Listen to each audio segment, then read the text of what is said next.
Well, it's John again. Here's the tool that I made up to put the lower sprocket on, because it's a little too doesn't want to go on by hand. So this is a tool I made up. It's just a bolt and a big gigantic socket. And anyway, so guess we're to the end of it. So I'm going to have to come up with a deeper socket, unless it wants to go on by hand, which I don't know, maybe.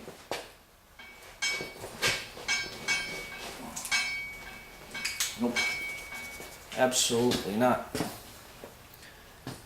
So I'm going to need a longer socket.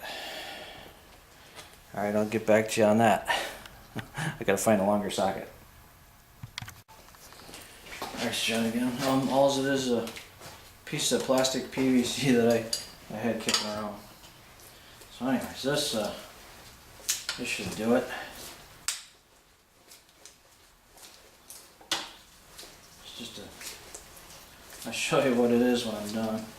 Get it all the way to the bottom there.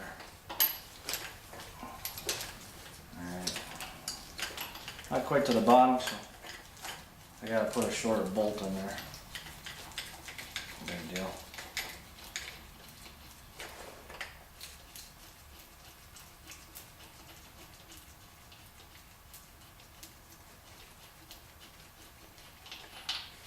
But that's all this is, a piece of PVC, and so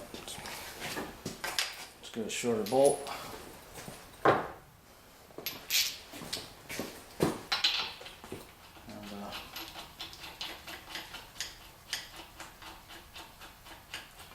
Running the rest of the way. Piece of cake. Okay. So she's bottoming out.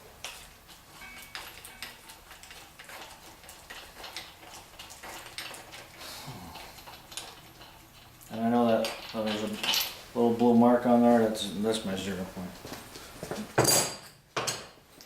This is my stock harmonic balancer bolt. I don't know from all more, but see, I had machined a center in there. Okay, so we got that in place. Okay, now let's see if we can't make it all fit. So again, that blue mark has to line up with this blue mark.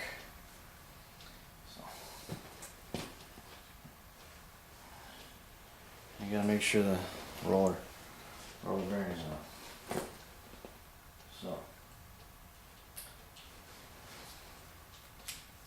So you gotta start. The lower gear has to be out a little bit. So it actually comes out by hand now. So the lower gear has to come out a little bit, because you kind of gotta push them both on together at the same time. So you kind of got to work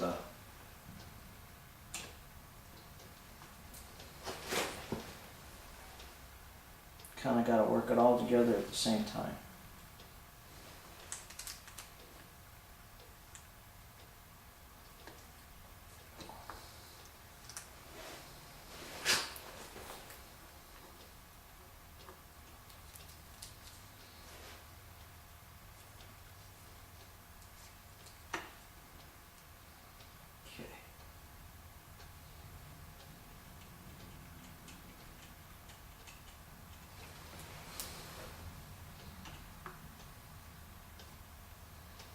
So I hold it there because there's nothing holding the cam from going all the way down inside the tunnel.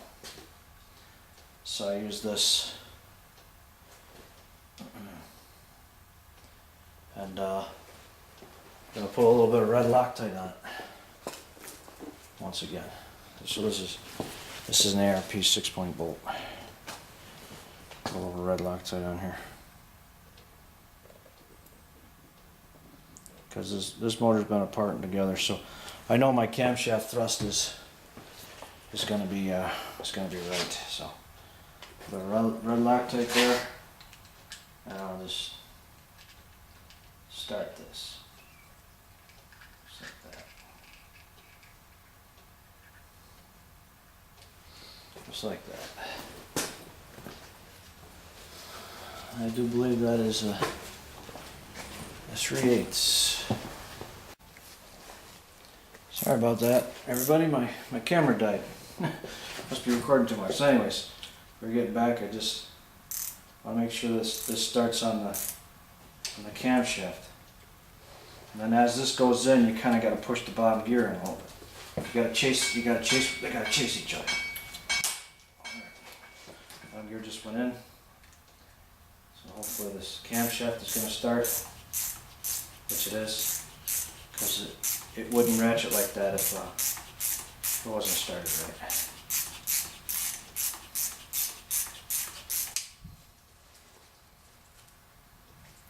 So, tighten that down. I'm going to torque this down later. I got to look up the torque spec on what that is. So anyways, I got to make sure that it's lined up at the 0 mark. So I'll turn it. Make sure everything's in line. So far everything looks like it's in line otherwise.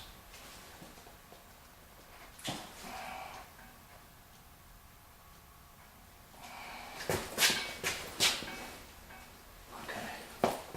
This hole has to be lined up with this mark, has to be lined up with that tooth, has to be lined up with that key. I know that if all those things are lined up, my center line of that camshaft is 105.5. I'm supposed to be at 106, as close as I can get. Go 2 degrees one way or 2 degrees the other, it's going to be further off. So, anyways, we got on our mag base again.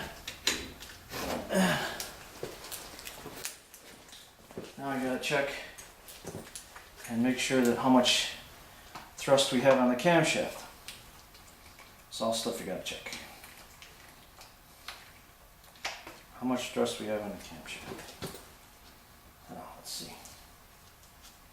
Let's see how much thrust we have on the camshaft.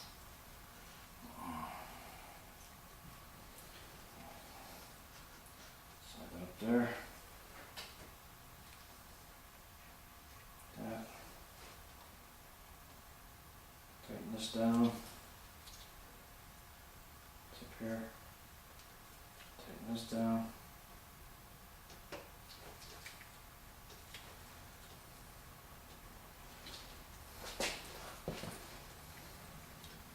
Okay. I'll set it at 0.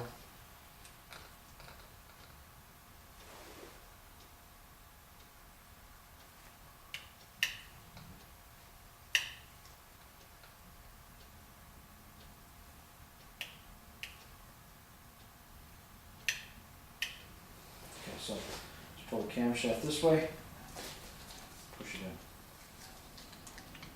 Pull on it, push it in.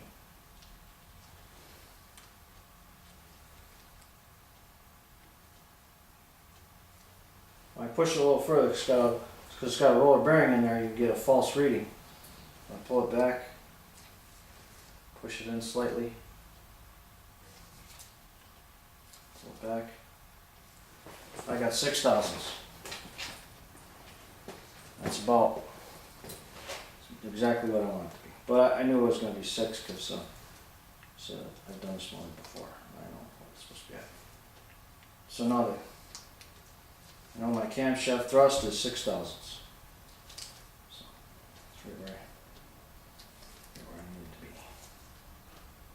be. Right where I want it to be. So 6 thousandths. Okay, that's perfect. So now what I'll do is I'm going to torque that bolt down, whatever the specifications say in my Chilton's manual. And then I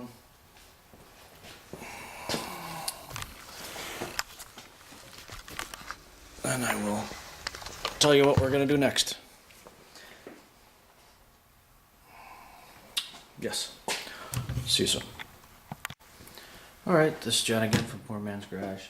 Okay, I tightened down the timing chain bolt, ended up being 45 foot-pounds. It's a 3/8 bolt.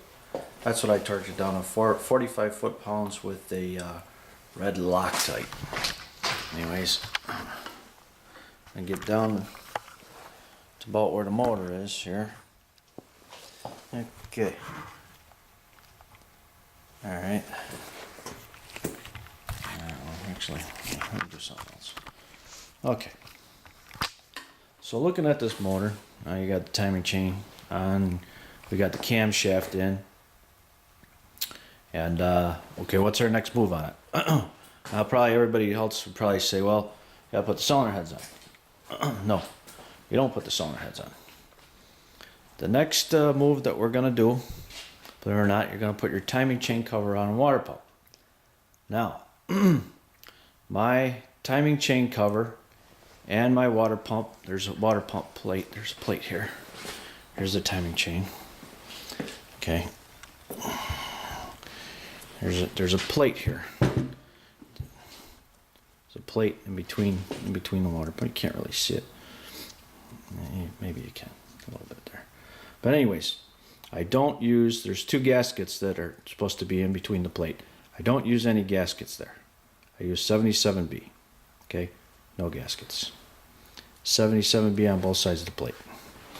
I don't use any timing chain gaskets. The 77, what I mean by 77, the ultra blue. This is what I use. Where is it? Where is it? Ultra. Where? Ultra blue. Ultra blue Permatex. Used to say on it 77B, and that was a, but they don't say 77B anymore, probably because it's made somewhere else.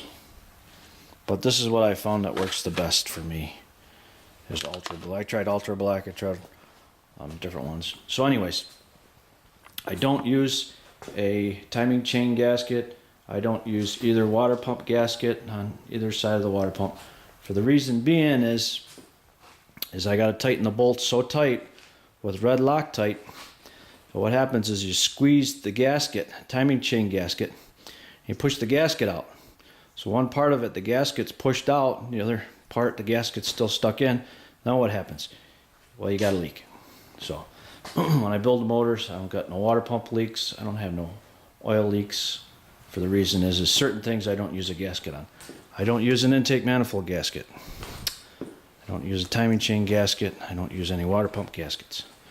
I do use gaskets on a motor, oil pan gasket, and head gaskets, but certain things I don't use gaskets on. For the reason being is you got to torque the bolts so tight to hold the bolts in the block that you squeeze the gasket out and you got a leak. So anyways, this is what we're gonna do. Sorry about that. My camera's going dead. So anyways, so back to putting the timing chain cover on. Now, my timing chain cover is held in by all the accessories, so it's a big to do. It sounds easy, but it's not, because the water pump has to go on, the air conditioner bracket has to go on, the alternator has to go on, the power steering pump has to go on all at the same time. So I got to make sure I have all my tools ready. Everything's got to be ready. And I got 77B, which hardens up. So I don't have a lot of time to do this. So you got to make sure I got all my stuff in place, all my shims in place. Everything's got to be in place. I'll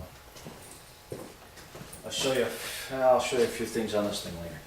So for now, what you didn't see is I took I lacquer thinned here on the block. Also lacquer thinner. So I took a rag, lacquer thinners, used the lacquer thinner on the timing chain cover. So this is all oil free. Now I'm going to take a nice small bead, 77B. I'll start down here. I'll run a small bead, 77B.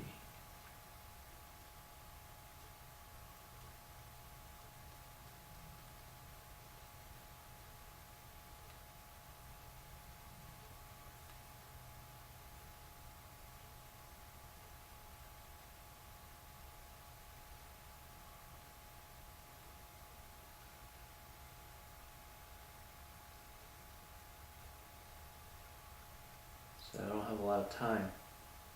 Once I start this process, I gotta finish it.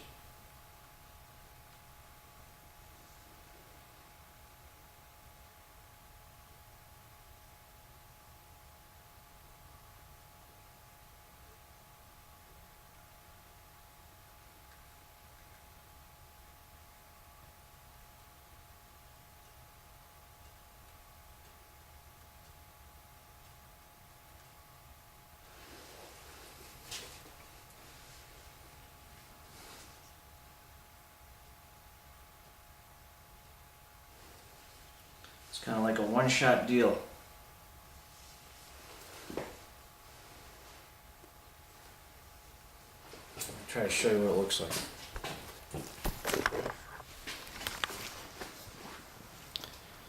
Okay, that's what it looks like.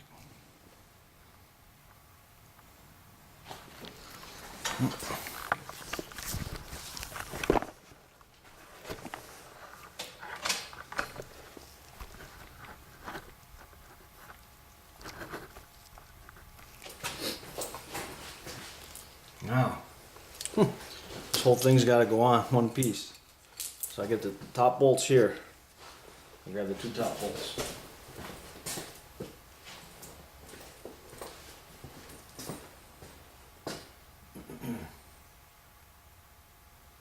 Okay.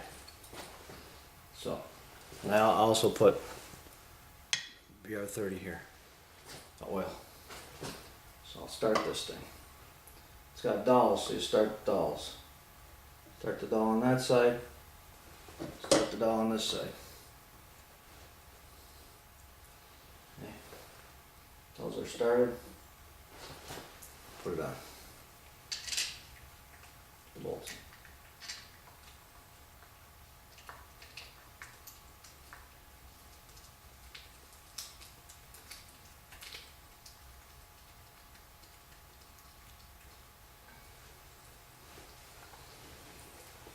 Now that that's started, okay. Get this better look at it. Then this bracket and this spacer has to go on. I had this bracket machine too. This is my bracket, my spacers. So it goes like this, I think. No. No, it doesn't. It goes like this. Even I forget. So it goes like that. So now that's got to get tightened down because meanwhile your Permatex is drying. So this has to get tightened down.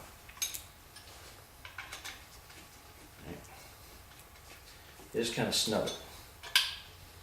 Everything kind of gets snubbed right at this point. Well then, your timing pointer has to go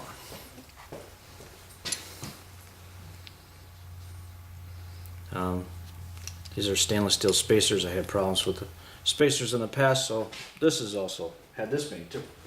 So your timing pointer has to go on. That has to get snubbed out. I said all this stuff, you kind of got to move on it a little. Not crazy quick, but you can't wait around because meanwhile the glue's hardening. And you want to tighten this thing down while the glue's soft so that it seals properly. So you give this a little snub. Not crazy. A little snub. Then, power steering bracket has to go. I had this bracket made too. It's my design. They don't have a Mazda Miata pulley that fits a Mazda Miata pump. So that's a Mazda Miata power steering pump. This bracket fits it. Also, there's a spacer that goes through here. This goes to the head, but I won't put this. I put this in later. This screws into the head. And there's a bolt that goes here that you tighten up. So this has to go on now. And it goes on like this.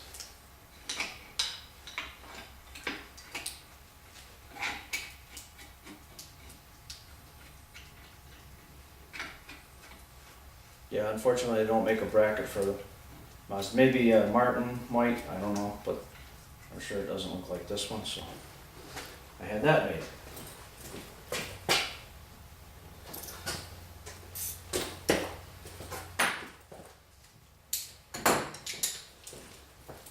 So this has to get tightened. So you don't want to dilly-dally on any of this stuff, because meanwhile your glue's getting.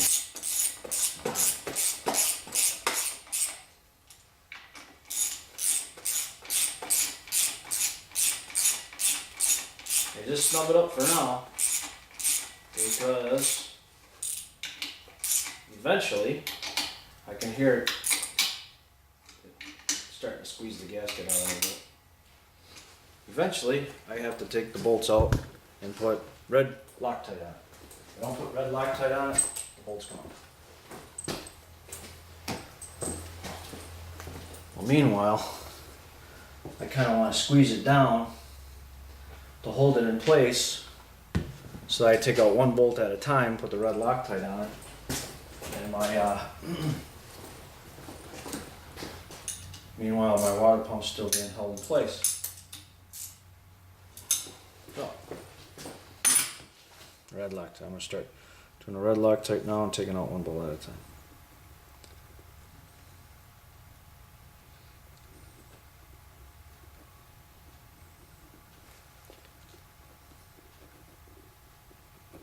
Okay.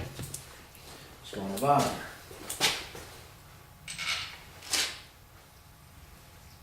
Red Loctite. Red Loctite.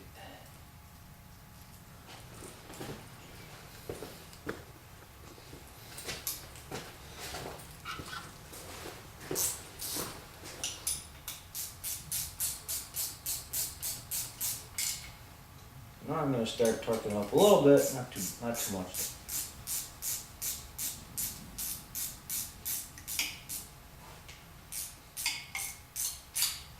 All ARP 300 series stainless steel bolts. It's the only thing that's on this motor. I try to replace everything. You don't want to run anything that's steel because eventually it rusts. So this ARP 300 series stainless steel bolts, it's like grade 12. Believe me when I tell you that these bolts are so hard, you can't even tap it. You can't die the bolts. They're so hard. Okay. You said you're not going to get any better. They're expensive though. Stuff's not cheap. Now, I'm going to take my timing chain, or my timing pointer. I want to take it apart, both here, and I'm going to red Loctite.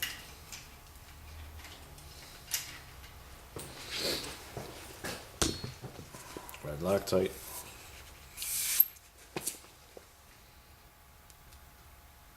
A little shaky here. Okay, so there's a red Loctite there. Red Loctite here.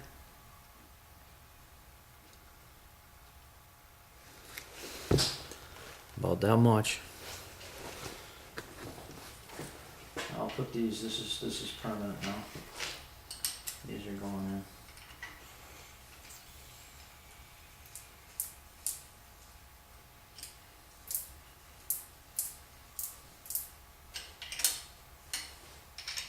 And now I'm gonna start working the bolts down a little bit, evenly. You know, like that. Now,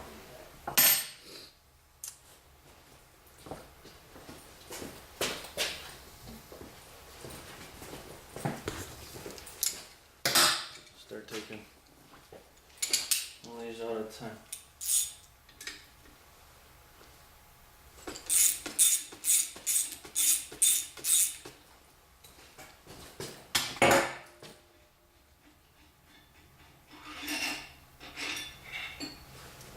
Red Loctite. Oh, how long this thing is. Red Loctite.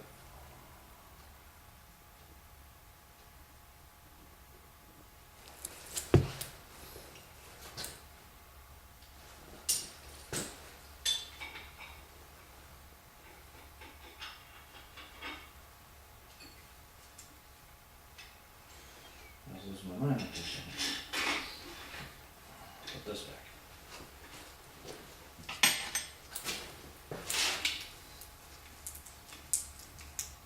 This really is the only one that will hold the timing chain cover. This one just goes to the water pump. So. But it gets red Loctite too.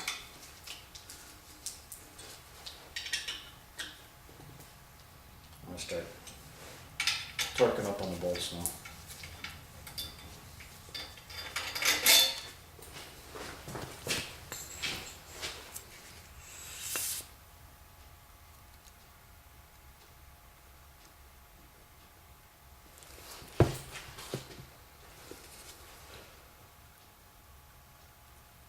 Not that much.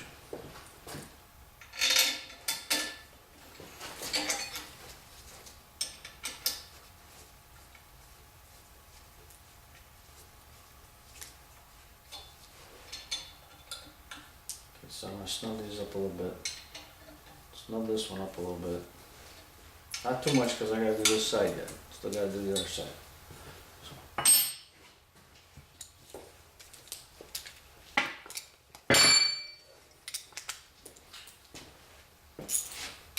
Now, one of these at a time.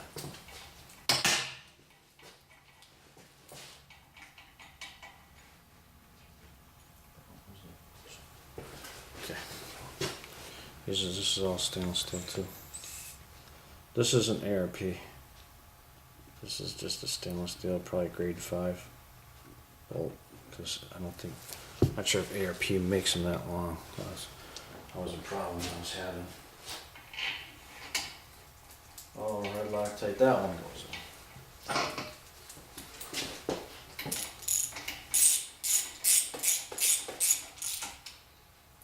That one goes in, this one comes out.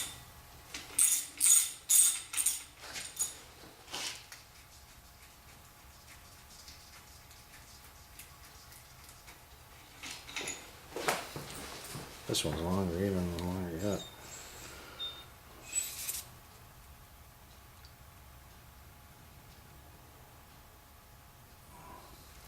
Okay. Lock that on out.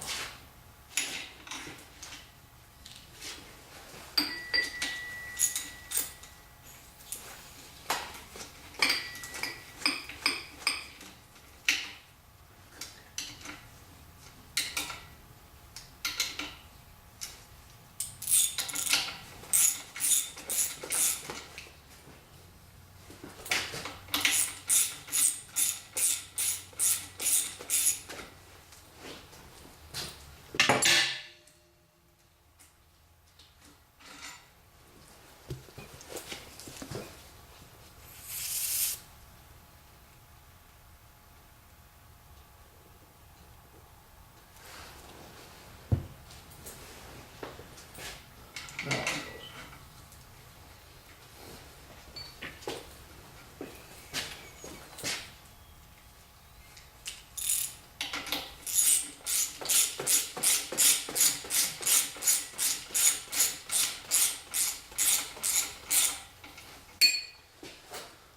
Okay, now we're all red Loctite. I'm going to work from the middle. So I'll work one side to the other. So I'll torque this one up. Like that. I'm going to torque this one up.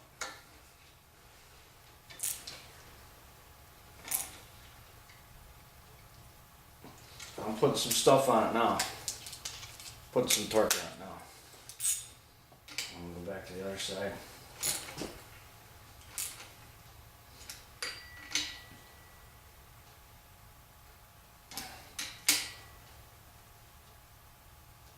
I tighten them about as tight as I can get them without stripping. That's how it's got to be on this motor. I'll go here. I'll torque this up now.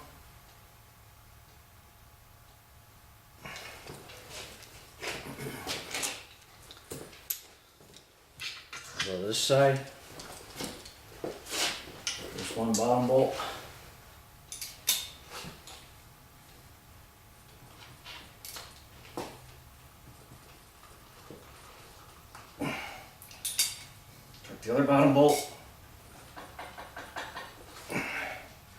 These are tight. That's tight. Oh.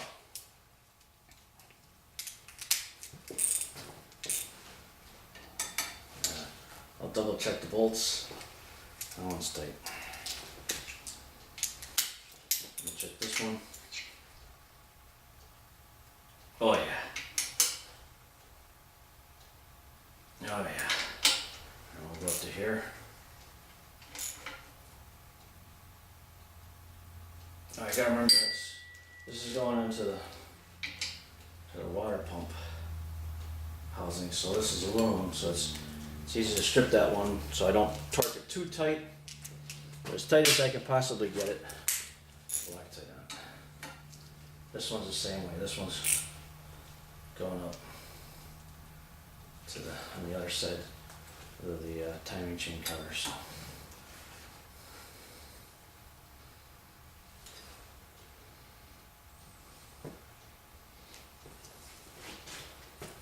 So,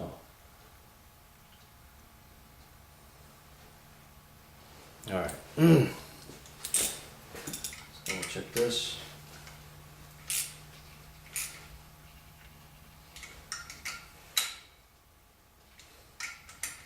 Tight. Tight.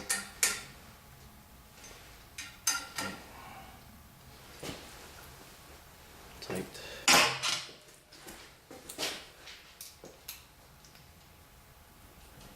That's tight. It's tight. Double check the other side. I know it's done, but no, it's tight. Oh, it's tight. Oh, it's tight. So, look at some of the accessories around. Look at that.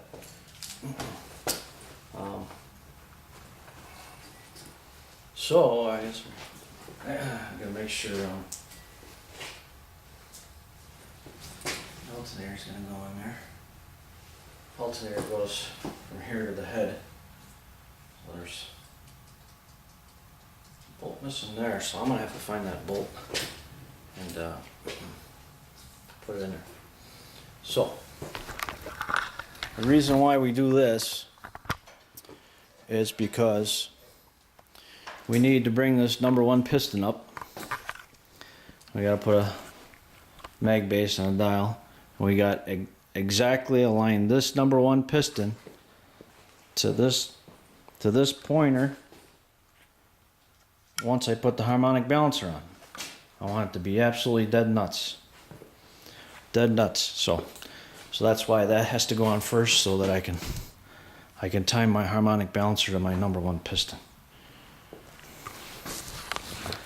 Okay, so I gotta find that bolt and get my harmonic balancer. Okay, see you soon.